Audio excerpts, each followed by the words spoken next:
Hey everybody, welcome to the Vox Podcast. Bonnie, Mike, and Tim are in the house. We're so glad that you are tuning in. And we've got big news. Tim has got a headband on today, and it looks freaking awesome. Tim, we've talked about it before, but he's a musician, and I quite fancy him, to say it in kind of the old way. He's got this sweet beard. I don't know. He looks like I would want to look if I were going to be a rock star. So I'll take that. I always have to give kind of a Tim what he's wearing update, because I don't ever change what I'm wearing. And then Bonnie, what's the hair status today? Just real quick. I have a double crown braid, half up, half down, with my natural curl on the bottom. So the old hymn, "Crown him with many crowns," could have been referring to braids, is what we're saying. You never know. I love. Now, a couple of things have happened since we've last conversed. There was this, and you know, by now the media has moved on or whatever. But when we were recording it, there's a pretty high degree of concern about a rally where our president was bagging on one of the, I don't know her name, but one of the congresswomen, one of the squad, one of the four freshman congresswomen, and then the crowd started chanting like, "Send her back. Send her back," instead of "lock her up," which is definitely not an improvement. And so that we're getting into that season again, where we have to be discipled on how to be political in a Jesus kind of way, because it's just right. I mean, you were talking about peacemaking, right? Yeah. Because I mean, I think it's so tough because these things happen, and no matter what side you're on, they're so polarizing, and they're also so divisive, and people are angry, and people are hurt, and people are mad, and our call as Christians is to be peacemakers, and I think that doesn't mean to just like let things happen that shouldn't happen, or to allow the marginalized to remain marginalized, or even to stand with people who are doing something wrong. But I mean, I feel like we kind of need to have at least a little bit of a conversation of what does that look like? Like when Jesus said, "Blessed are the peacemakers," who is that, and what are they doing, and why does that matter? Yeah, how do you love your enemy? How do you bless those who persecute you? I mean, and how do you hold that intention with having strong political opinions? I mean, it took, again, if it were Obama, this isn't a Republican or Democrat issue for me. This isn't about Trump or not. It's about, if you're a follower of Jesus, it seems like you should be fighting, no matter who it is, for the religious liberty of everybody.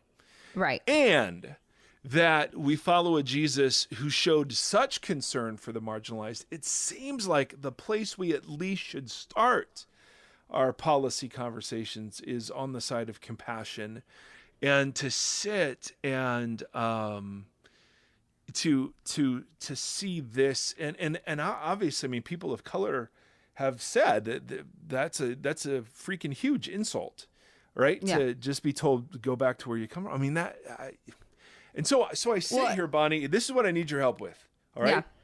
I sit here, and on the one hand, I'm like, I can't get outraged about everything. I can't. I have a limited amount of outrage. You have a limited amount of rage inside you, which is probably a good thing. Yeah. It is, because it would be so unhealthy for me to live in this worked up sort of anger that just never ceases, right? Because there's always something to be really mad about.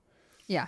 So I hold that on the one side, and then I hold on the other side the prophetic call upon the church to be nonpartisanly fighting for the Imago Dei, seeing the Imago Dei in every person, and fighting for laws that respect liberty and justice, and so on and so on and so on. And so I just sit, Bonnie, and I wrestle with where can you prophetically, as a Christian, say this is wrong. No, it doesn't matter who you are. I don't care about Hillary. I don't care. I mean, right? I mean, this is just wrong. And how do you not get wrapped up into all of that in a perpetual way so that you lose any ability to help, make Jesus beautiful in the midst of all this? Right. So Bonnie, tell us, give us the answer right now. I don't know about the direct answer, but I have a few ideas. Okay. One thing I like to do when I find myself outraged and like in a situation like this, replace the woman with somebody else that isn't marginalized, that maybe is marginalized in a different way. I mean, it's tough because she's a Somali American. Right. She's a Muslim. Right. And she's a woman. Right. And so it's tough because she's got all this against her already. All the boxes. Yeah. And so it's hard because I saw somebody else tweet and they said, I'm not from this country either, but I'm a white European male. So he would never say that to me. Right. And it's tough because that, in that sort of sense, it is true. But what I need to say to myself is, if it wasn't true, if he did say that to him and say to him, you should go back to your country, to a white European male, would I still be as outraged?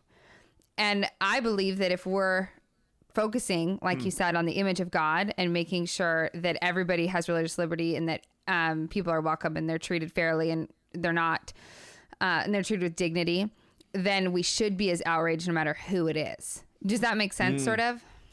It does. So I wonder about that. Yeah, but I wonder if that's not woke enough.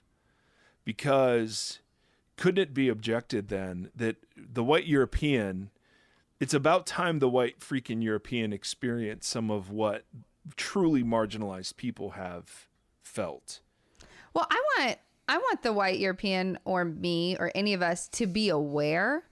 But I mean, do we really want to say, hey, we want you to experience the same amount of trauma and harm as other people? Are we really? I don't think we want to inflict pain on anybody. You know what I mean? I think we want empathy.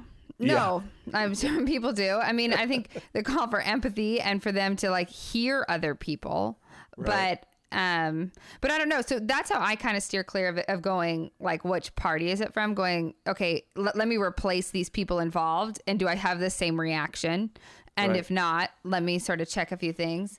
And then I don't read the news very often, and I don't go on social media during the day at all, because it's just like a total suck. And say one thing happens, like just like in terms of algorithms in general, say I look up one thing, say I look up, like today I Googled, Trump rally, send her back. Right. Now, literally every Google ad, everything Facebook's sending me, everything is exactly that conversation. Yeah. So suddenly I'm now being siloed and tunneled into a very, very small one conversation where everybody is talking about it and everybody seems to be mad, but it's really this tiny piece of a bigger conversation. So it stinks because you want to learn something, but the way the algorithms and all that stuff is set up, it's not in our favor to sort of have a diversified opinion. Right. And then finally, I think if I really want to if I'm upset and enraged about something and I want to not become that way, then the best thing I know to do, like in this situation, is to check on my friends who are Muslim and check on my friends who are people of color and anybody who I know that might be marginalized, and ask them how they're doing and listen to their story and invite them over, or do peacemaking in these small ways, even if it's forgiving somebody that I have a grudge against, or, calling my neighbors over for dinner or whatever it is, just so this sense of, oh yeah, the world can be very small and in my neighborhood and we can do peace here. You know what I mean? Because sometimes I think when it's so big, it feels so out of our hands. That's right. No, that's absolutely right. So, and I feel like this is the very tip of an iceberg that, is just, I mean, it's the whole next year is going to be this. Yeah. And so I think we need to do a lot of work and a lot of thinking and praying about how it is that we do this well, while still having obviously strong opinions and convictions about what it is that we think is right and just. And since we live in a a country that asks us our opinion, Right. I think it's good to have an informed one. So I'm with you. So that was one thing. And then on the heels of that, the very same day, the news came down that the dude who wrote the I Kissed Dating Goodbye book and was at the pinnacle of purity, evangelical purity culture. I mean, wore the name tag for it.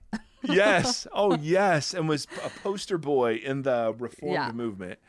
Is getting a divorce. And obviously, divorce is complicated. We grieve that for him and his wife. Absolutely. I mean, I don't ever want to go through that. I don't wish that upon anybody. Symbolically, it seems like such a fitting end to that whole purity movement that was the 80s and the 90s. You know, I mean, on the one hand, I grieve for them personally, would never want anyone to go through that. And on the other hand, I'm like, what a prophetic picture, right? Of, well, you know, here's all this moralism and none of it's redemptive, you know? Right.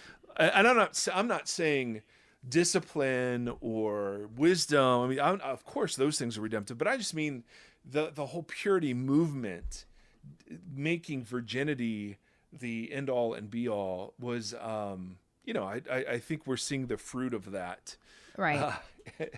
And so it's just, you know, I'm sitting here and I'm watching the collapse. I mean, I'm literally watching the collapse of the religion and the church that I grew up with. Oh yeah. Right. It is. Oh, yeah. It is. I mean, and it's already. I mean, obviously, it's been collapsing. But I mean, you just sit here and go, my Lord, to claim to be a Jesus follower, and to yell at a Muslim immigrant who has successfully run in Congress. And I'm not saying there are Jesus followers there, but I'm assuming, because there are lots of so-called Jesus followers, or who at least say they are, right? Yeah.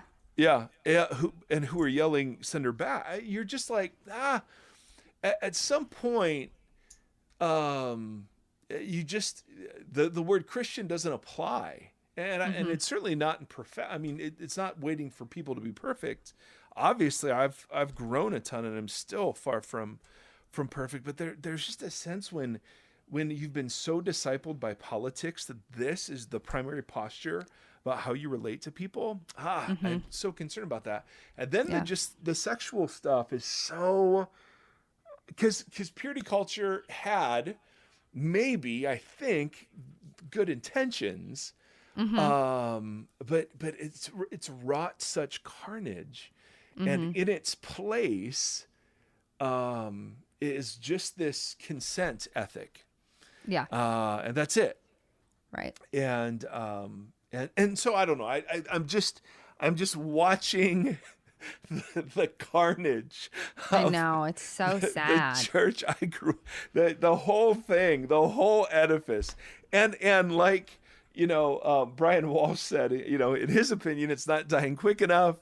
Others will say, oh, you know, this is lamentable, and I think it's both. I mean, I'm sad that and maybe this is God's great gift. Maybe this is God's great gift. God's judgment, it just turns out to be the truth. The truth wins out. And the truth was, this didn't transform many people, and it didn't do anything but cover up abuse. And so I don't know. And caused more problems or more trauma. I mean, I was a product of the purity movement. And like me and my husband always talk about that. We're like, oh my gosh, remember that? Like when we were dating. And then the conversations and the transition into marriage was like, wait, what's happening? I mean, no matter how if you kept it or you didn't, you were screwed. I mean, you know what I mean? Literally. Like, yeah, I guess. But I mean, you didn't, no matter what, no matter where you ended up, there wasn't great fruit. Right. A lot of it, at least. And it's sad. It's really sad. Yeah. He has a I don't know. He came out and like said, I'm sorry I ever wrote that. I need to read it. And I think they're making a documentary on it. Oh, Lord, please no. I mean, not on it, like on the carnage of it. No, I know, but so anyway, so we grieve for them, we pray for them. And there, Tim, you ugly, ugly man, you sent me a video I remember watching in 2011. Sorry. Where Mark Driscoll and this guy were totally jumping on Francis Chan for leaving his church. I couldn't even get through the first 3 minutes. And I'm just like, well, what does Jesus say? Wisdom is proved right by her children. And so we've clearly seen the children. The children have spoken. I know. Seriously. All right. So we're lamenting today, but Bonnie brought something to the table, and I thought, ooh, this is an interesting discussion, because it's about sexuality. It's about somebody who's an other, right? A foreigner, and it's about how you process the journey from becoming a non-affirming in the LGBTQ plus conversation to affirming. And so anyway, Bonnie, why don't you take it away a little bit? Yeah. And give us some context for what you wanted to do. Yeah, I just wanted to bring this to discussion. So Sarah Bessey, she's an author. She was real tight with Rachel Held Evans, and they put on the Evolving Faith Conference each year. She has 2 books that I've read that are really good. I really like her, and I respect her work.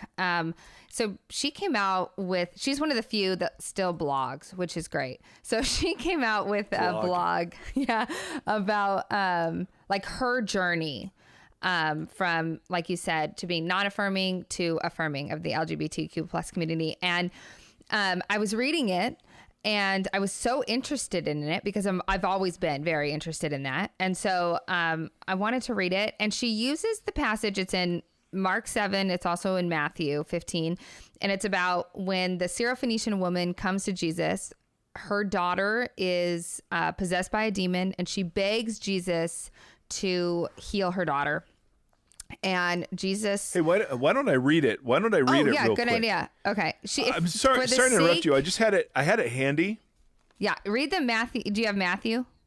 Yeah, I have the Matthew version. Perfect, because that's what she uses in her blog. Yes. So leaving that place, Jesus withdrew to the region of Tyre and Sidon. A Canaanite woman, and Syrophoenicia is saying the same thing, from that vicinity came to him, crying out, "Lord, Son of David, have mercy on me. My daughter is demon-possessed and suffering terribly." Jesus did not answer a word. So his disciples came to him and urged him, "Send her away, for she keeps crying out after us." Jesus answered, "I was sent only to the lost sheep of Israel." The woman came and knelt before him. "Lord, help me," she said. He replied, "It is not right to take the children's bread and toss it to the dogs." "Yes, it is, Lord," she said. "Even the dogs eat the crumbs that fall from their master's table." Then Jesus said to her, "Woman, you have great faith. Your request is granted." And her daughter was healed at that moment. Yeah, perfect. So Bessie uses this, is referring to this passage. Yeah, so she says this, and let me just read this little excerpt from her thing just to set it up. So she says, in this story, a woman is crying out to Jesus for help because her daughter is possessed and suffering, but Jesus ignores her. She continues after him, begging for him to help her. The disciples grow impatient, not with Jesus, mind you, but with the woman. They ask Jesus to send her away because she won't stop shouting at them for help. He tells them he won't deal with her because he was sent only to the lost sheep of Israel. And then she goes on to talk about, and then he says, like, "Woman, it's not right to take food from the children's mouths and throw it to the dogs." She replies back. And then what she says is, as if being a woman in this culture isn't enough of a hill to climb. Our girl was a Syrophoenician woman. Some translations say Canaanite. And she was from a region. You pronounced it so much better. How do you say that with the T? Tyre. I think I preached on that, and I said it so wrong, and I didn't realize, so you just said it right. No, it's all right. And they were despised by the Jews as enemies because they had fought on the other side of a long ago war. She was a cultural outsider to Jesus and his boys in every way. She's a foreigner, a Gentile. She's from a despised region region, and she's a woman, and she's making nuisance of herself in front of a crowd. This really endears vulnerable women to powerful men.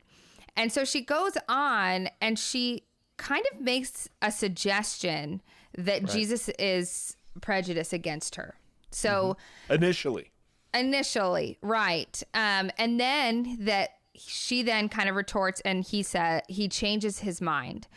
And Bessie's biggest argument is that proximity changes people. So she used it within context of her own life, and that she knew somebody who she really respected, and this person was a lesbian, but Bessie didn't know that. And then she found out she was a lesbian, and like her whole thought process changed about what she thought about the homosexual community and the LGBTQ and all that. And so she became affirming. And so she uses this story to demonstrate that. To demonstrate that Jesus was one way, and then he encountered this woman and changed his mind.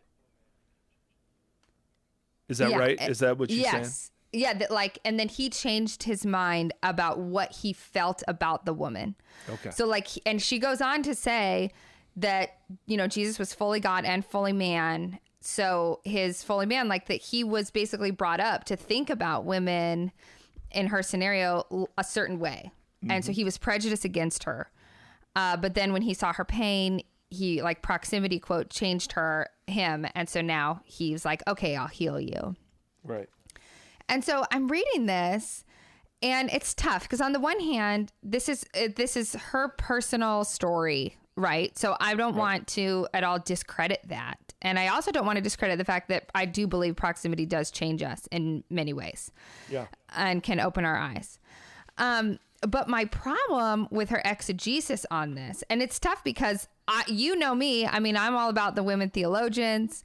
I don't want anyone to be marginalized, all that stuff. But I have a problem here because her exegesis, I don't think, is correct in that she treats Jesus as we talk about white male privilege today. And she puts that on to the text. So actually in the text, Jesus goes to her hometown. And they are this huge economic powerhouse, right? They're they have all this money, and there is sort of a conflict between people from her region and the Jews, but maybe it was from a war, but everything I had read in the commentaries was because this agricultural problem, the Jewish people would raise up all these crops, but then actually this superpower of an economy superpower would take all their crops to make them richer. And so Jesus is actually the outsider in this story. And so I had read all these different things about how he's the one. And if you go to Mark, he comes, the disciples aren't in the Mark story. He comes and he hides in the Mark story because he doesn't want to be found. But the things that I was reading, and just given the socioeconomic status of the day, is he was the outsider. And even though she was a woman, it would have taken one call, one of her saying he did this to me or whatever, and his whole life could have been ruined. That's how much more status and economic status she had over him, even though she was the woman in the scenario. So what's hard is that I don't agree, and I think it's poor exegesis, and then it lends us to a poor result if we take our 21st century understanding of things and we put it on people in the text. Yeah. Do you know what I mean? Yeah. So you're saying, if I'm hearing you right, Bonnie, that there are reasons why people become affirming and journey from the non-affirming view. But using this passage the way it was used shouldn't be one of them. No, because I don't think it does right by the passage. Got it. And if I'm putting myself, and so I'm a biblicist, if you're going to use the Bible, then you should use it in this, you should be true to what it says. But if I'm putting myself in the LGBTQ camp, or as me as a woman, if someone is becoming to a stance of hey, yes, I believe that women can teach or preach, and it's through poor exegesis, it's through making the text into something, saying something that it's not, that doesn't do me any favors. Does that make sense? Got it. Yep. That doesn't help my cause or make me less marginalized at all. Because if I want the truth to set me free and the truth to give me permission and the truth to accept me and things like that, and not to have this sort of roundabout way. But I think that we do this a lot with the text, and it bothers me because, I don't know, we end up with sort of this like theology that's based, it's a confusion of what we're experiencing in the world now and the first century world. And then we're also getting to these conclusions that I think are good and worthy conclusions to look for and to fight for and to find. But we're getting it in this weird roundabout way that I don't think does anybody any favors. I don't think that, I don't think it gives dignity to the people she wants it to. Maybe it does. But if that were me, it wouldn't.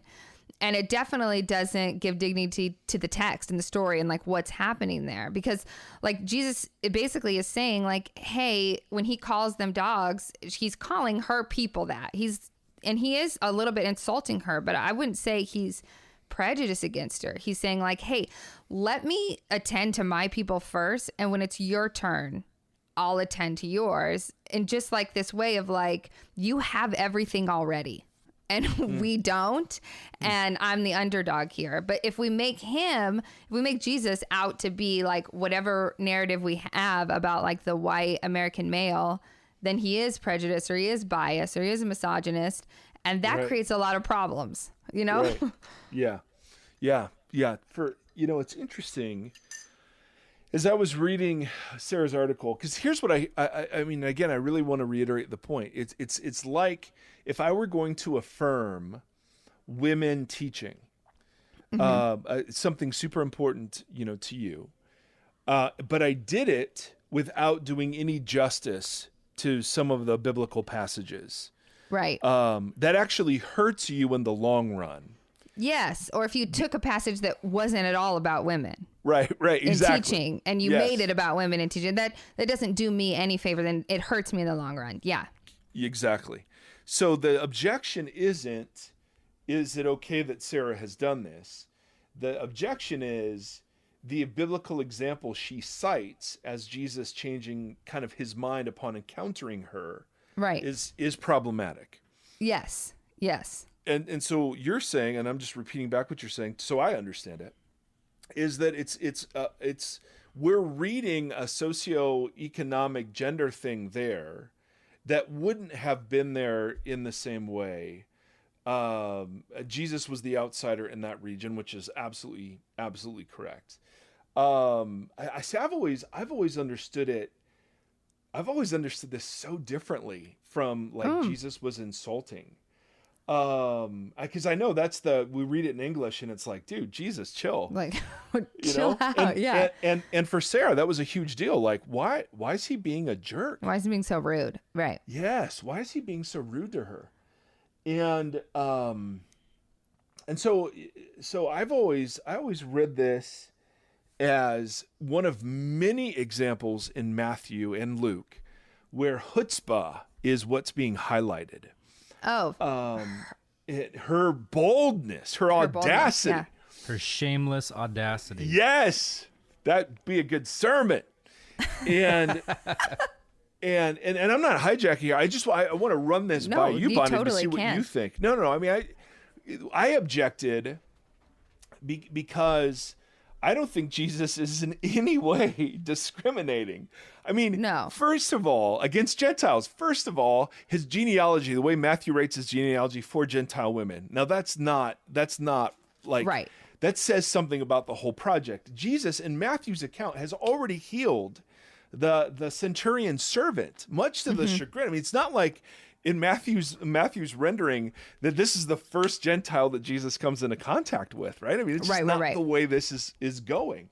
It is true that the Jews called Gentiles dogs. Dogs was Paul uses it this way, not as Gentiles, but he talks about throwing things to the dogs. Dogs were unclean, wild, untamed. Jesus here uses a different word that is more of a domesticated dog, which is interesting. And she plays off of that. But here's how I've always understood it, and correct me if I'm wrong.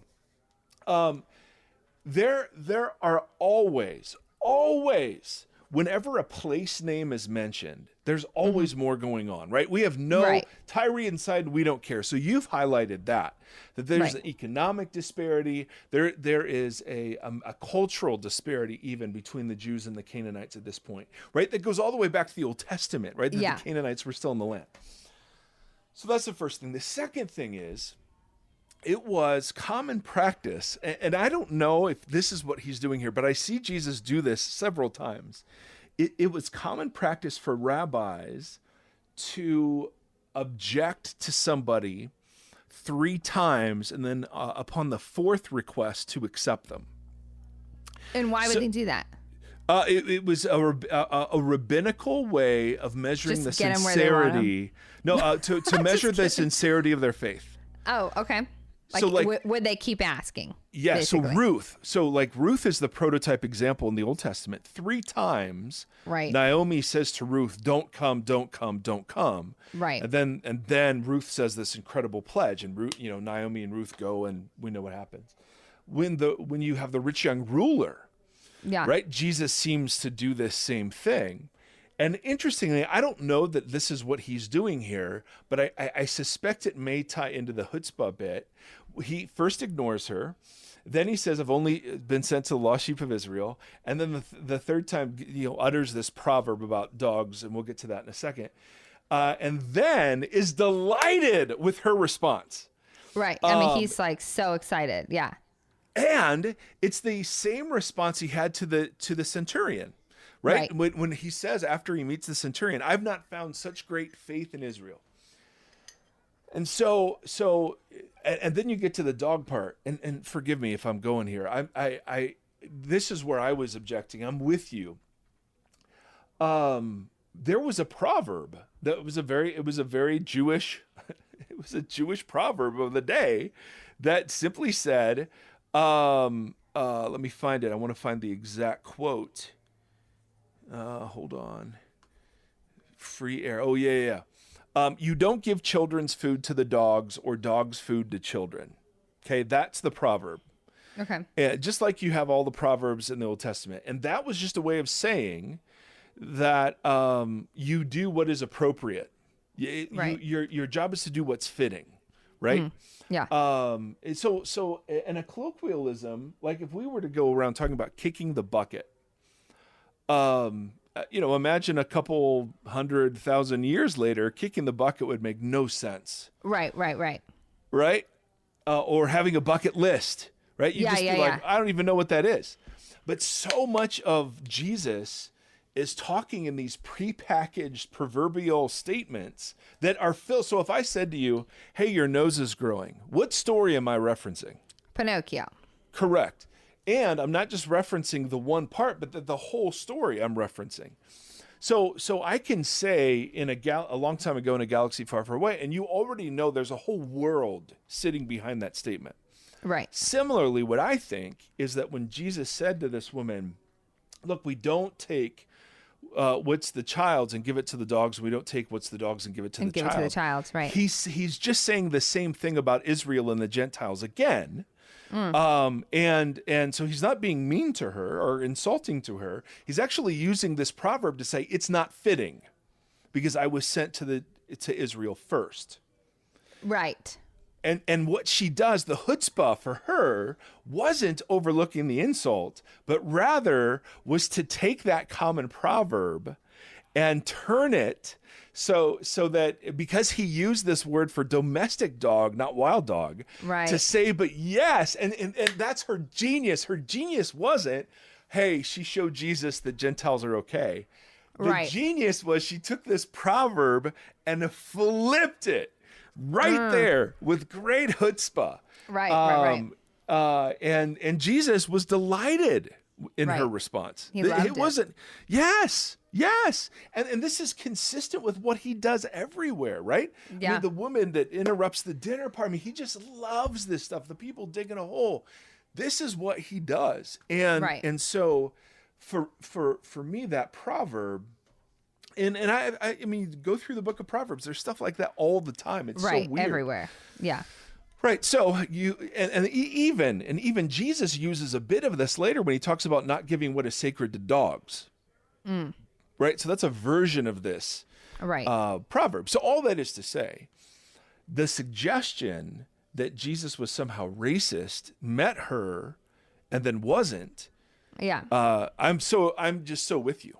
Yeah. Well, because I also love like what you're saying, not only all these, but these are like literary intricacies and like gems in the text. And I hate that we miss it. I mean, even I studied this whole thing and I didn't catch that. And so I love that you brought that, because I was like, yes, it takes it to a whole new level. But like, that's the genius of the stories and of scripture and of the Bible. And so when we don't do our due diligence, or we don't make it about that, it makes me sad, because not only is it not true to the text, like you're saying, but it makes Jesus out to be someone he's not. But like, if I'm in that camp and I'm waiting for someone to become affirming of me, I want them to do it through like the whole depth and breadth and like truth of the matter, not saying something that isn't true or cheapening it, I guess, like what you said. Well, yeah, no, I think that's a really interesting point. That to me is the most fascinating point in all this, is what you're saying, that I would want the argument to be made. I mean, I'm sure it was awesome when people who like and respected Sarah and were affirming saw her being affirming, and that was hugely validating. Absolutely. But to others, if the that's just it's so good, because then it's like you could use this in so many different areas, because there is a way to approach the Bible that utterly reads 21st century issues, concepts, controversies back into the text and totally violates everything.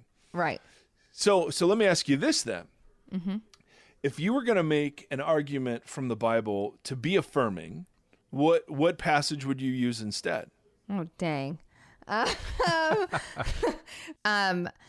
If anything, I'm compelled by the argument about the Bible and its patriarchal outlook.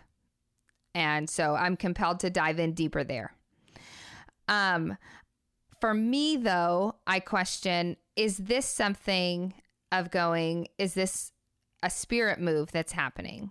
Are we seeing a trajectory here where the culture was so heavily in this way? I mean, that's why when I bought that Romans Disarm book, because I was also compelled by that and going, our idea of homosexuality and like LGBTQ plus, and even Gambas saying like, we're sort of obsessed with sex when they weren't back then.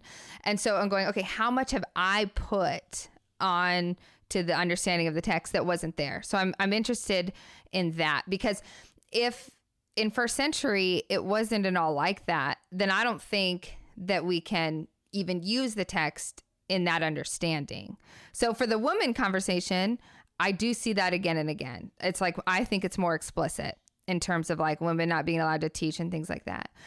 So I'm affirming of the LGBTQ plus community, but I see it more as like hey, I'm trying to figure out a wisdom move here. And so I look at the text and the scripture as saying, like, even this one, like say you were to use this one, then let's view this as, okay, what is, like, if it's pointing us towards wisdom, what do these texts say? How am I supposed to act to people that are marginalized?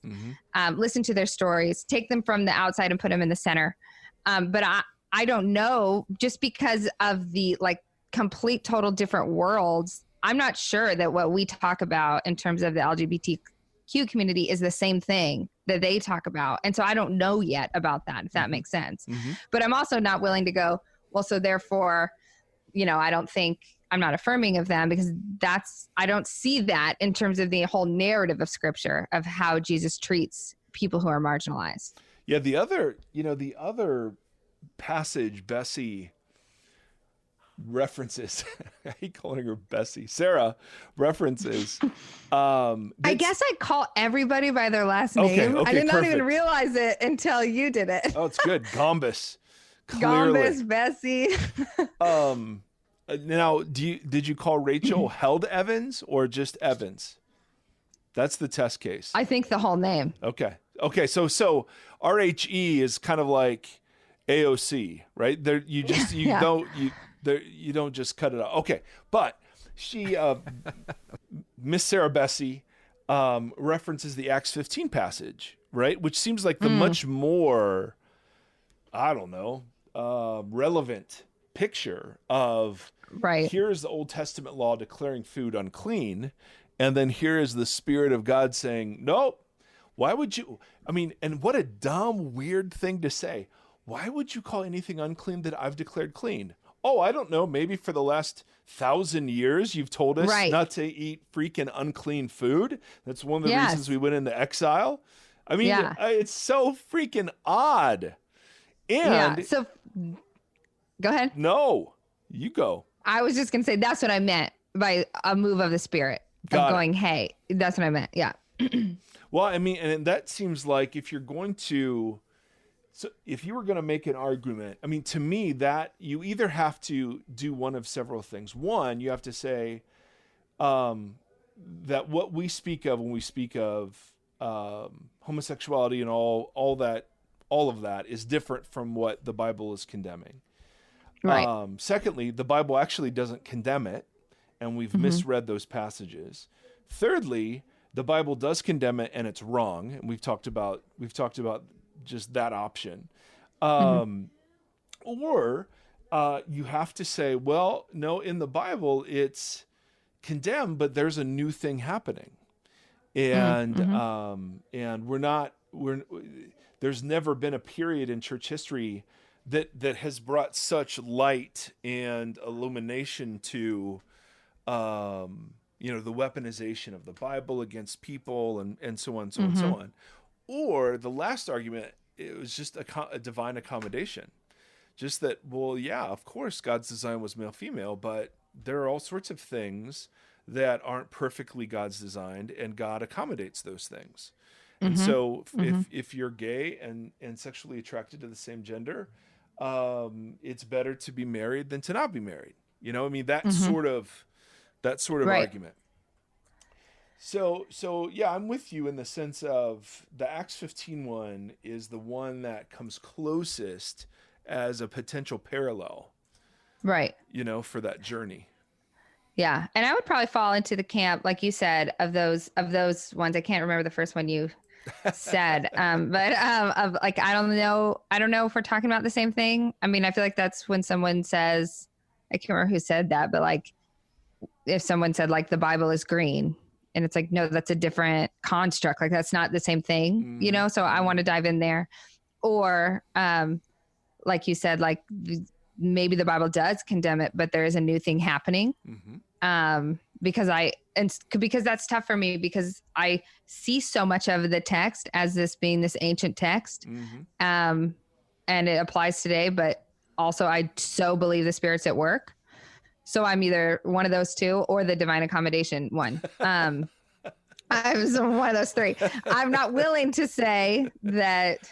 Well, I don't. What's the difference then, I guess, between the Bible says it, but the Bible's wrong versus, because then even if there's something new, are you saying the Bible, like it condemned it, but there's something new happening? Does that mean it was right then and it's wrong now? Correct. What's the difference there? Correct. Okay.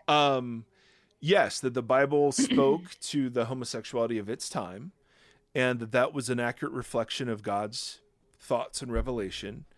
But we now know that the Spirit's doing a new thing versus Paul was just wrong. Paul was a product of his time.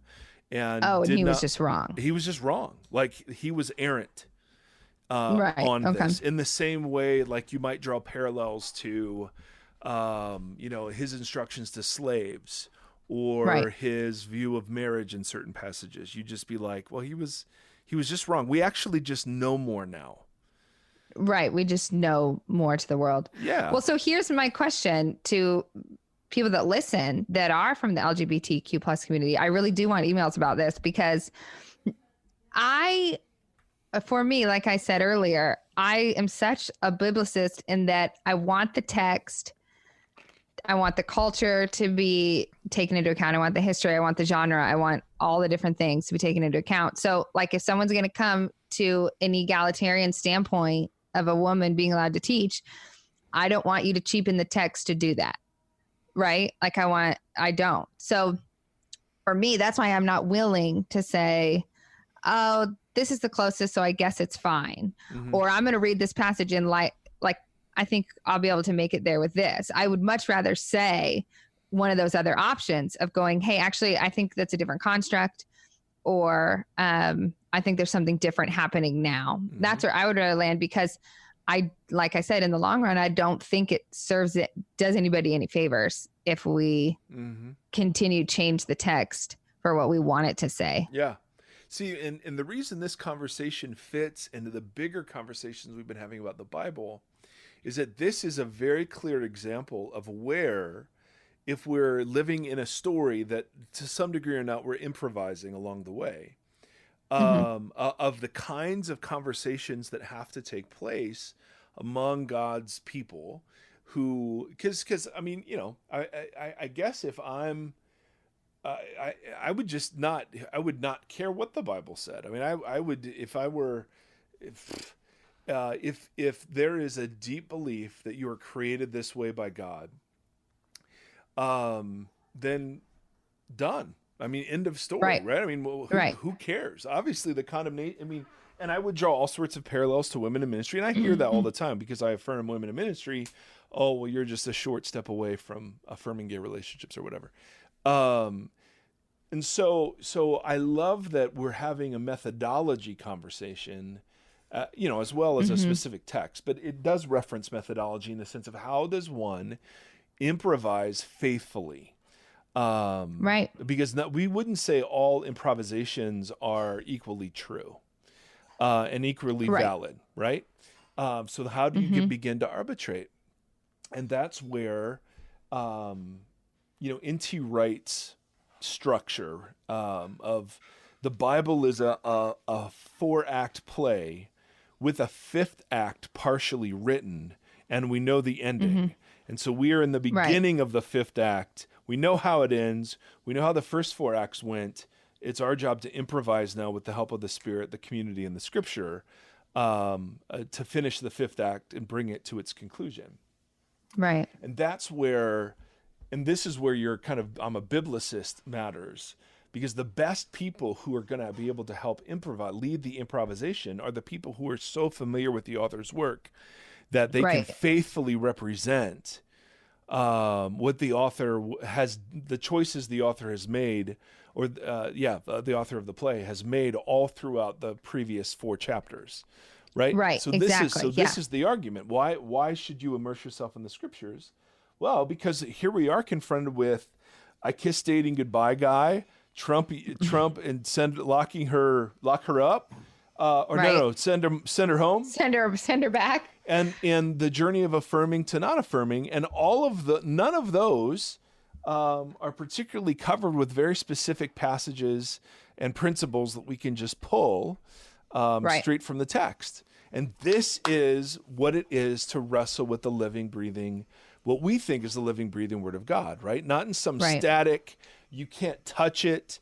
If the Bible says it, that settles it. It's over. However that bumper stickler goes.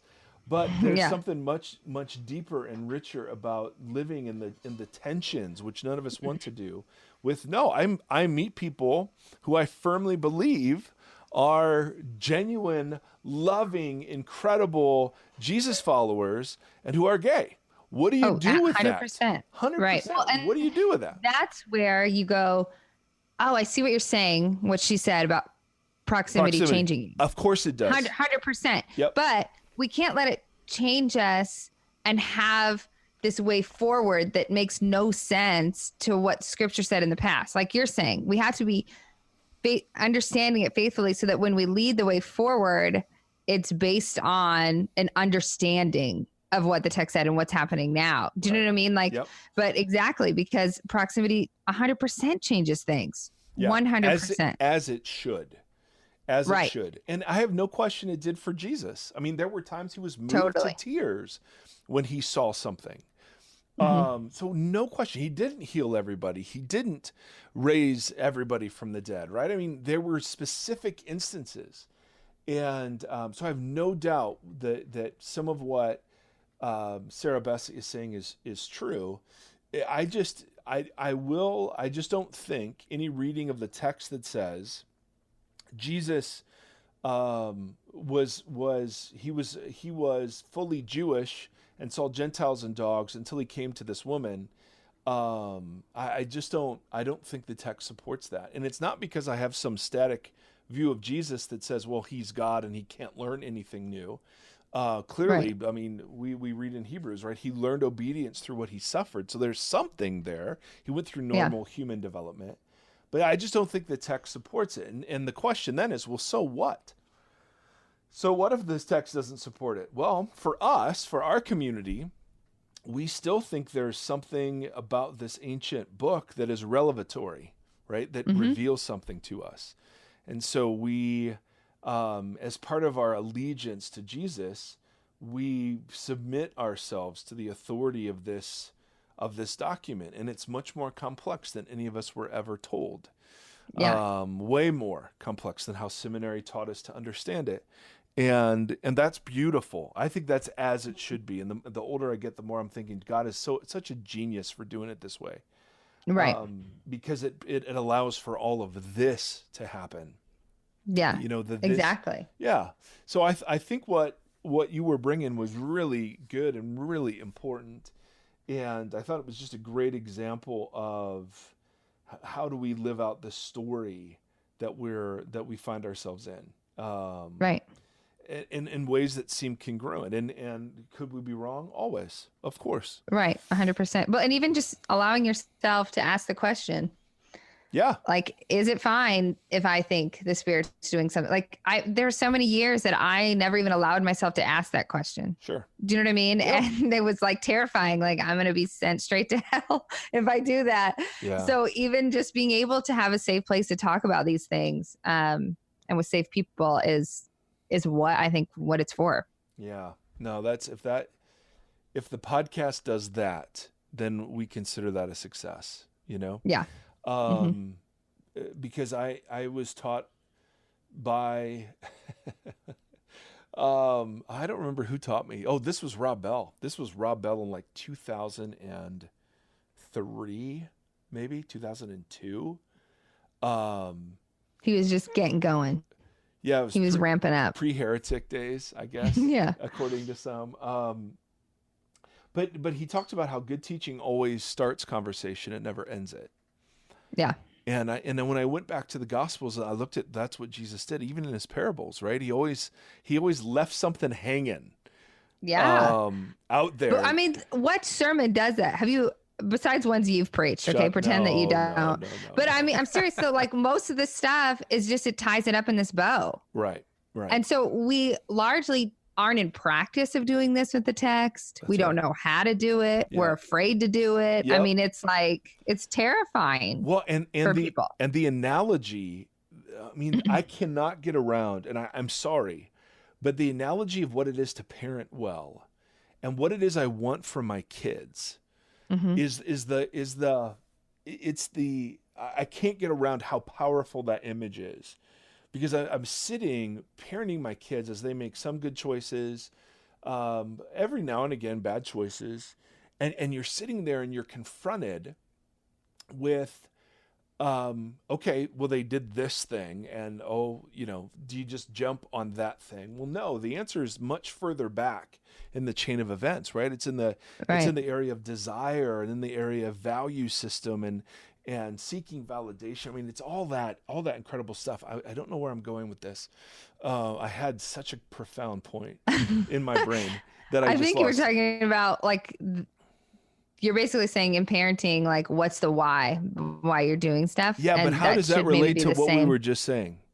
I think it was, you were saying, so when we deal with the text, there's all these different layers. So this is what I took from it. There's all these different layers, and we have to approach it with like sort of this understanding of the why behind it, not just like, hey, do this, don't do this. Yes. Yes, exactly. If we parent according to the imperatives of the Bible, and that's all we do, right? The you shall not, or you shall, and we don't do any of the indicative stuff. Here's what Jesus has done. Here's the grace you live in. Blah blah blah blah blah. like in parenting, you just get kids that learn to hide, and and you get a view of God that is similar to what we've discussed in previous podcasts, right? That is just waiting to zap us. But when you start diving into this deeper stuff, you just get stuff opens up in such magnificent ways. I mean, I'm learning so much about how Jesus parents me from trying to parent teenagers. And it's incredible because the goal of their teenagering isn't for them to act a certain way or to be a certain way. It's not that. It's the goal of my parenting towards them is that they inhabit a world that allows them to render judgments and decisions. Do you know what I mean? Do you know what I mean? Like I want their imagination populated with beyond pop culture and memes. I want their imagination populated with relationship and potential and grace. I want the way they see the world saturated with a different way of seeing, right? And you can't inculcate that by simply slamming down a list of rules and saying, this is what you must do. Am I making any sense? I feel like I'm either on a good roll or I'm making no sense and I'm rambling. I think you're making great sense. And it's potential I'm doing both at the same time. So we'll see who's listening. No, I think you're making great sense. Hold on a second. This is what you need, Bonnie. Hold on. I'm so sorry. We're such good friends. I don't feel bad if you interrupt me or I ever interrupt you, but this is what you need. This is what you need right here. Can you hear that? This is my Cricket app. So if I'm going, remember we have the Wolverine warning, right? We're being mean. Right. But then this is the hey, you're rambly. And you're making no sense. No, I think you're good. I think you could use this tie-in, which is, what if we were believers that were able to look at the world with such big possibility of tension, of grace, of wisdom, of working things out. I know what I was going to say. There you go. And it's so dumb, but thank you, Bonnie. You're welcome. It's so dumb.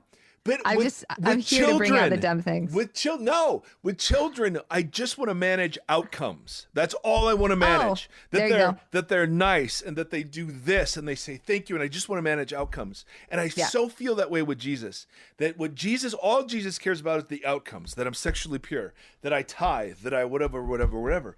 And the more I'm walking with him, the more I'm realizing, man, that ain't the work. That's not the work. And the Bible, he doesn't care.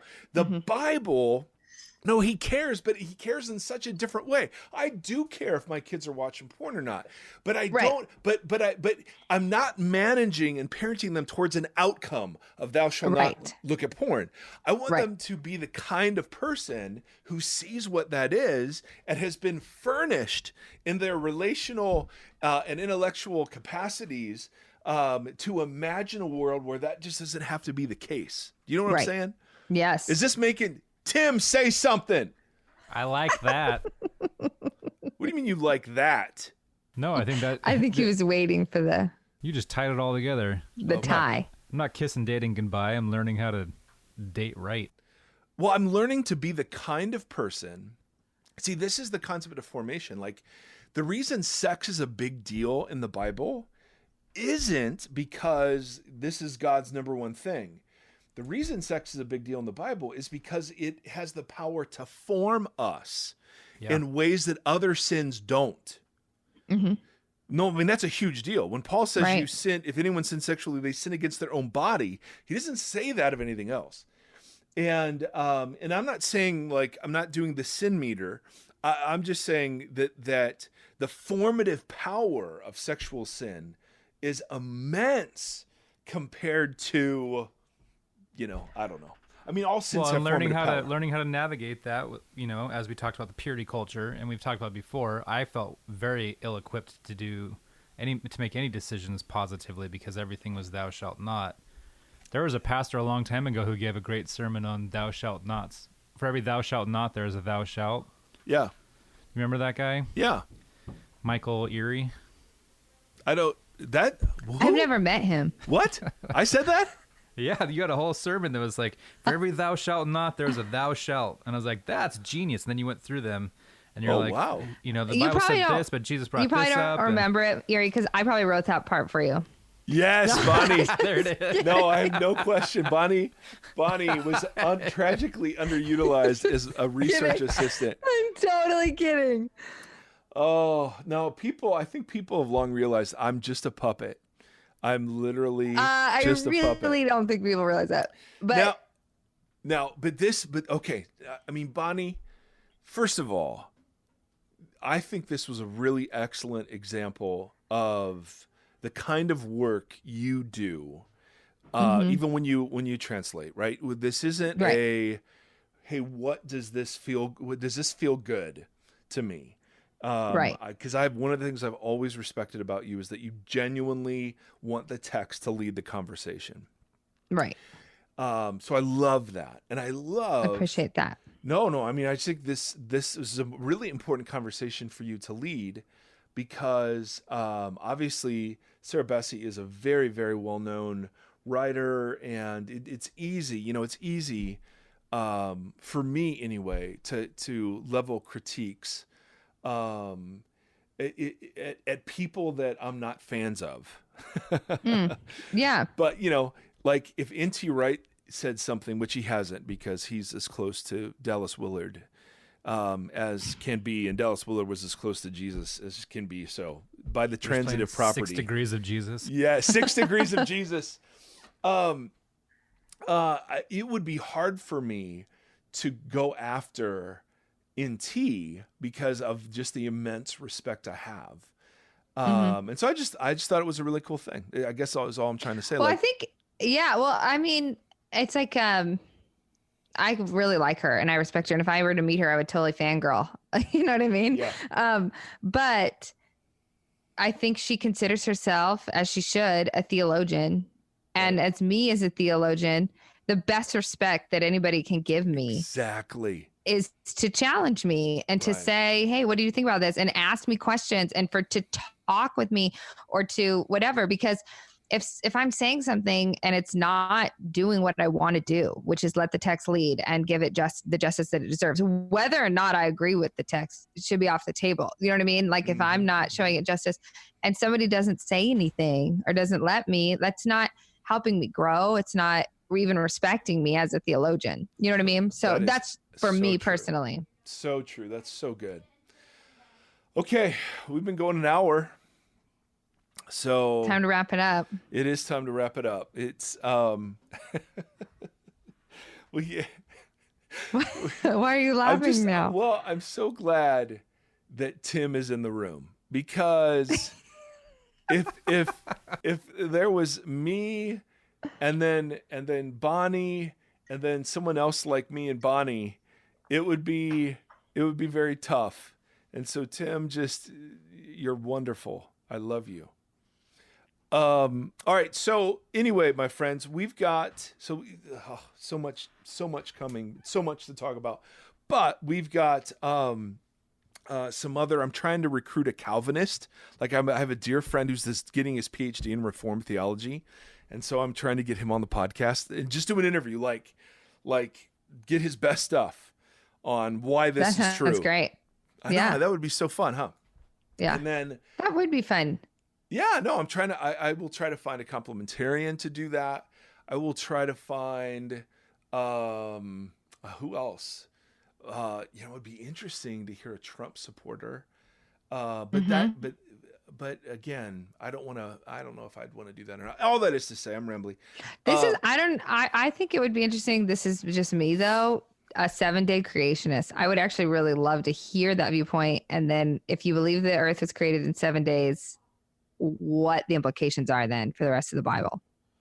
Okay, I've got Ken Ham's museum just down the road. Right? The Creation, is that the Ark? I don't remember. Is that the Creation Museum? Oh my gosh, are you by the Ark? I think maybe I am. I think the Ark is in Kentucky. as It's it like should a- be. Now it's hold like on. a amusement park. I don't know, but It's a replica. we're ending with, instead with a blessing, we're to end with Seth Erie. Yes. Okay, Seth Erie just walked in shirtless with he's got his pajamas on and he's got his doctor stethoscope, Oh, perfect. or as we call it, a stethoscope. Yeah. You know what I'm saying? Yes. So why don't we close today by doing the Shema? Will you do the Shema? Yeah. All right. So one of the prayers we do around our table, because we are so spiritual, is we do the Shema in English and in Hebrew.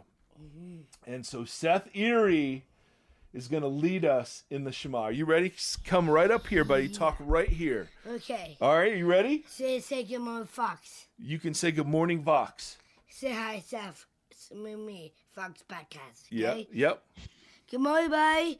It's Seth. Good morning, everybody. It's Seffi. It's welcome to Fox Podcast. Welcome to the Vox Podcast. Here you go. It's Daddy. Here's Daddy. Do you want to do the Shema for everybody? No, but let Tim go first. Mr. Tim, go first. I don't think he knows it. Yeah. Mr. Tim likes rock music. He doesn't listen to anything Hebrew. Oh, well, I get stacks on. So we do Shema? Yes. Okay, are you ready? You want to do it? I'm going to say Basigas. Huh? Basigas for you. Okay. All right, here we go. Ready? Yeah. All right. Say Basigas. No, let's do Shema. Yeah. All right, you do it. Yeah. And I'll do 1, 2, 3. Shema Israel, Adonai Eloheinu, Adonai Echad. Hear, O Israel, the Lord our God, the Lord alone. Love the Lord your God by your heart, soul, mind, and strength. And love your neighbor. Amen. There it is. Amen. Love your neighbor as yourself. Amen. Amen. All right, until next time. And thank you, folks.